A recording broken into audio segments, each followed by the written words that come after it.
ঈদের সকালটা প্রতি বছরের মতোই এসেছিল। আজান হওয়ার আগেই পাড়ার ছেলেমেয়েরা জেগে উঠেছে।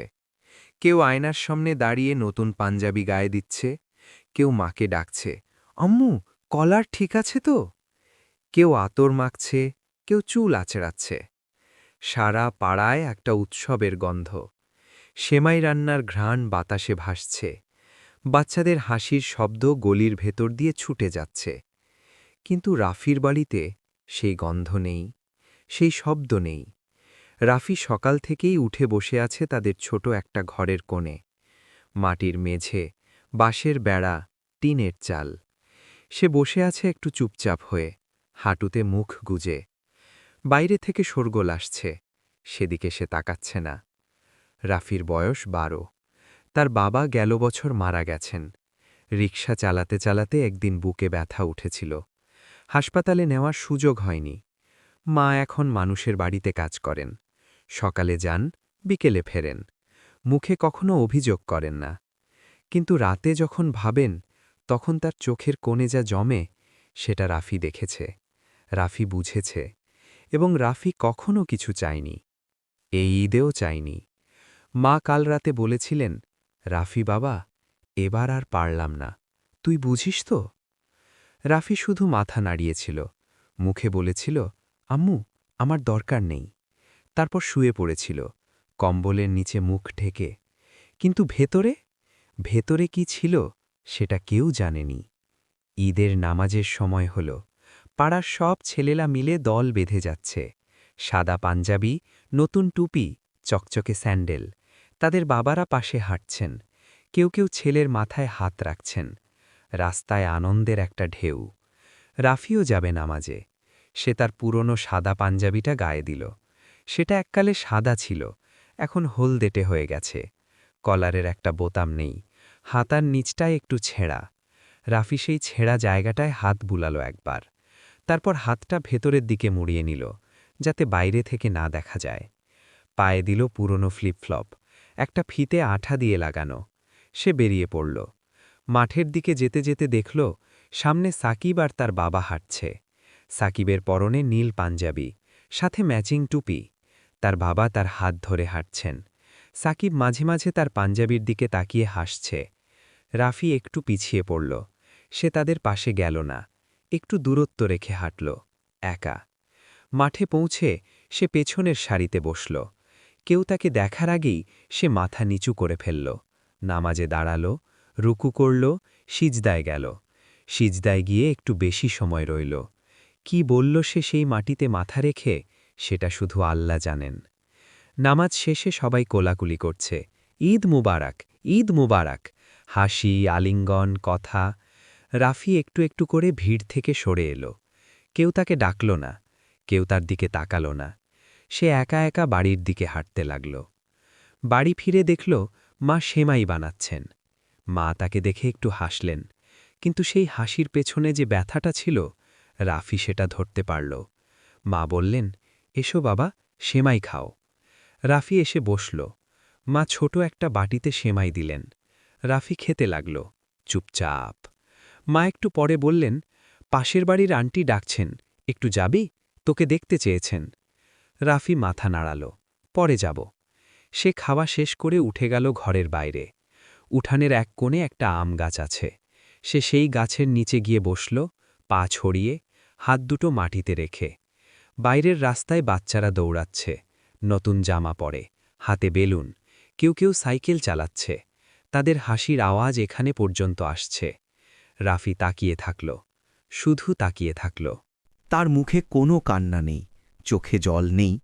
সে শুধু দেখছে, যেভাবে একজন মানুষ পাহাড়ের দিকে তাকিয়ে থাকে। কাছে যাওয়ার ইচ্ছে নেই, দূরে চলে যাওয়ার শক্তিও নেই, শুধু দেখা। একটু পরে পাশের বাড়ির তানিম এসে ডাকল, রাফি ভাই, চলো না, আমরা ক্রিকেট খেলব।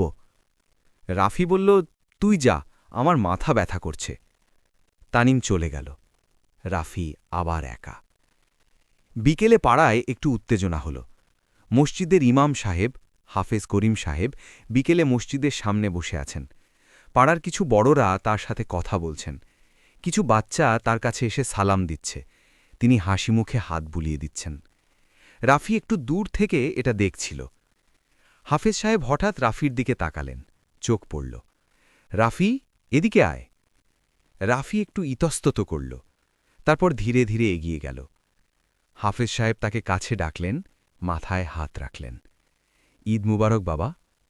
ঈদ মুবারক হুজুর। নামাজে দেখলাম তোকে, সিজদায় অনেকক্ষণ ছিলি। রাফি চুপ করে রইল। হাফেজ সাহেব কিছু একটা বুঝলেন। তিনি পাশের মানুষদের সাথে আরেকটু কথা বললেন, তারপর রাফিকে বললেন, আমার সাথে একটু আয়। মসজিদের ভেতরে গেলেন তারা, নির্জন। হাফেজ সাহেব একটা কাঠের চেয়ারে বসলেন, রাফিকে সামনে দাঁড় করালেন। বাবা, তোর কি মনে হয়, আল্লাহ কি তোকে দেখছেন আজকে? রাফি ধীরে বলল, হ্যাঁ হুজুর। তাহলে বল, আজকে সিজদায় তুই কি চেয়েছিলি? রাফি এক মুহূর্ত থামল, তারপর অনেক আস্তে, এত আস্তে যে প্রায় শোনাই যায় না, বলল, আম্মুর কষ্ট যেন কমে। হাফেজ সাহেব চুপ হয়ে গেলেন। কয়েক সেকেন্ড নীরবতা, তারপর তিনি ধীরে বললেন, তুই নিজের জন্য কিছু চাসনি? রাফি মাথা নাড়াল, না। হাফেজ সাহেব চোখ বন্ধ করলেন একটু, তারপর খুললেন। বললেন, জানিস, রাসূলুল্লাহ সাল্লাল্লাহু আলাইহি ওয়াসাল্লাম বলেছেন, যে ব্যক্তি অন্যের জন্য দোয়া করে, ফেরেশতারা বলে, আমিন, এবং তোমার জন্য তাই হোক। রাফি চুপ করে শুনল। তুই আজকে নিজের কষ্টকে গিলে ফেলে মায়ের কথা ভেবেছিস। এটা সামান্য কথা না বাবা। সন্ধ্যা নামার আগে একটা ঘটনা ঘটল, যেটা রাফি কখনো ভাবেনি। মসজিদের পাশেই একটা ছোট কাপড়ের দোকান আছে। মালিক করিম চাচা, এলাকার মানুষ, বছর ৫০ বয়স। রাফির বাবার সাথে তার বেশ পরিচয় ছিল। করিম চাচা সন্ধ্যার আগে আগে হাফেজ সাহেবের সাথে কথা বলছিলেন মসজিদে। কি কথা হলো সেটা রাফি জানে না, কিন্তু একটু পরে করিম চাচা রাফিদের বাড়ির দিকে এলেন। রাফির মা আছেন? মা বেরিয়ে এলেন। করিম চাচা বললেন, ভাবি, একটু আগে দোকান বন্ধ করতে গিয়ে দেখি একটা পাঞ্জাবি রয়ে গেছে, রাফির সাইজের। ঈদের আগেই একজন অর্ডার দিয়েছিল, নিতে আসেনি। এটা এখন আর বিক্রি হবে না, আপনি রাখুন। মা একটু ইতস্তত করলেন, না ভাই, এভাবে। ভাবি হাত তুললেন, আমার ছেলে এই বয়সে মারা গেছে। রাফিকে দেখলে তাকে মনে পড়ে। এটা আমার নিজের ইচ্ছে, ফিরিয়ে দিলে কষ্ট পাব। মা আর কথা বললেন না। রাফি দূরে দাঁড়িয়ে সব শুনছিল। সে এগিয়ে এলো না, দূরেই দাঁড়িয়ে রইল। করিম চাচা চলে যাওয়ার পর মা রাফিকে ডাকলেন, রাফি, এদিকে আয়। রাফি এলো। মা তার হাতে একটা প্যাকেট দিলেন, খুলে দেখ। রাফি প্যাকেটটা খুলল। ভেতরে একটা ক্রিম রঙের পাঞ্জাবি, সুন্দর, পরিষ্কার, নতুন। রাফি কিছু বলল না। সে পাঞ্জাবিটা হাতে নিয়ে অনেকক্ষণ ধরে রইল, তারপর ধীরে ধীরে ভেতরে চলে গেল। মা তাকিয়ে রইলেন। একটু পরে রাফি বেরিয়ে এলো, পরনে নতুন পাঞ্জাবি। সে মায়ের সামনে এসে দাঁড়াল। মা তার দিকে তাকালেন। রাফির মুখে কোনো বিশাল হাসি নেই, বড় কোনো আনন্দ নেই, শুধু একটা শান্তির আভাস। এতক্ষণ যে মুখটা একটু বন্ধ ছিল সেটা একটু খুলেছে। মা তাকে বুকে জড়িয়ে ধরলেন। এবার কেউ কাঁদল কিনা সেটা হয়তো বলার দরকার নেই। কিন্তু গল্পটা এখানেই শেষ না। রাত হল, ঈদের রাত। রাফি শুয়ে আছে, পাঞ্জাবিটা ভাঁজ করে মাথার পাশে রাখা। সে ঘুমায়নি, সে ভাবছে। সে ভাবছে করিম চাচার কথা, হাফেজ সাহেবের কথা, সিজদার কথা, মায়ের মুখের কথা, এবং সে ভাবছে আগামী বছরের কথা। রাফি মনে মনে একটা সিদ্ধান্ত নিল। সে পড়বে, ভালো করে পড়বে, বড় হবে, একদিন নিজে উপার্জন করবে, মায়ের কষ্ট শেষ করবে, এবং এবং এটা সে মনে গেঁথে রাখল। প্রতি ঈদে সে এমন অন্তত একটা বাচ্চাকে খুঁজে বের করবে যে রাফির মতো করে সেই দিন পার করছে। পরের দিন সকালে মসজিদে গেল রাফি। হাফেজ সাহেব ছিলেন। রাফি তার সামনে গিয়ে বলল, হুজুর, আমি একটা কথা বলতে এসেছি। হাফেজ সাহেব তাকালেন। কাল আপনি বলেছিলেন যে অন্যের জন্য দুয়া করে তার জন্য ফেরেশতারা দুয়া করে। হ্যাঁ, সেটা কি সত্যি হল? হাফেজ সাহেব একটু হাসলেন। কি মনে হয় তোর? রাফি একটু থামল, তারপর বলল, মনে হচ্ছে হল। হাফেজ সাহেব তার মাথায় হাত রাখলেন। বাবা, আল্লাহ কখনও কারো নিঃশব্দ কষ্ট দেখেন না বলে মনে করো না। তিনি দেখেন প্রতিটা সিজদা, প্রতিটা চোখের জল যা কেউ দেখেনি, তিনি সব গুণে রাখেন। রাফি চুপ করে রইল। হাফেজ সাহেব বললেন, কুরআনে আল্লাহ বলেছেন, নিশ্চয়ই কষ্টের সাথেই স্বস্তি আছে। শুধু একবার না, 2 বার বলেছেন একই আয়াতে, কারণ তিনি চান তুমি বিশ্বাস করো। সেই কথাটা রাফির বুকে গিয়ে বসল। সে বাইরে বেরিয়ে এলো। রোদ উঠেছে, পাড়ার গলিতে এখনও কিছু বাচ্চা খেলছে, দূরে কোথাও রান্নার ধোঁয়া উঠছে। রাফি একটু দাঁড়াল, তারপর হাঁটতে শুরু করল, মাথা উঁচু করে। এই গল্পটা রাফির গল্প, কিন্তু রাফি কোনো একটি শহরে, কোনো একটি পাড়ায় আজও আছে। সে হয়তো তোমার পাশের বাড়িতে, হয়তো তোমার ক্লাসে, হয়তো তোমার মসজিদের পেছনের সারিতে।